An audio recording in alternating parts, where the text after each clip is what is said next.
আজকে আমি যে কেকটি ডেকোরেশন করব এটি একটা অরেঞ্জ ফ্লেভারের কেক ছিল। অনেক দিন পর আমি অরেঞ্জ ফ্লেভারের কেক করছিলাম। যেহেতু এটা অরেঞ্জ ফ্লেভারের কেক ছিল তাই আমি একটু অরেঞ্জ কালারের মধ্যে কেকটা করার ট্রাই করেছিলাম। তো এই কেকটি আমি একটু তাড়াহুড়াই করে করছিলাম, কারণ একটু পরে ক্লায়েন্ট আপু চলে আসবে আর ওনারা দুইটা কেক নিয়েছিল, তার মধ্যে এটি একটি ছিল।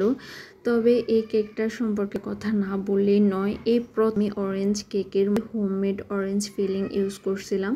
আমি যখন এই কেকটা রেডি করার জন্য ফিলিং দেখলাম যে আমারটা শেষ হয়ে গিয়েছে, তাই আমি আর বাজার থেকেও আনতে পারিনি। তো সেজন্য বাধ্য হয়ে আমাকে আসলে নিজেই ফিলিং বানাতে হয়েছিল।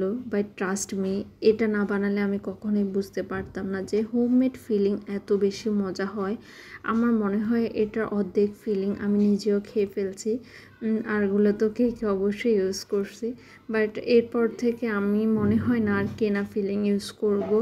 ট্রাস্ট মি ভাই, এটা এত বেশি মজা ছিল। আপনারা অবশ্যই হোমমেড ফিলিংটাই ব্যবহার করার ট্রাই করবেন।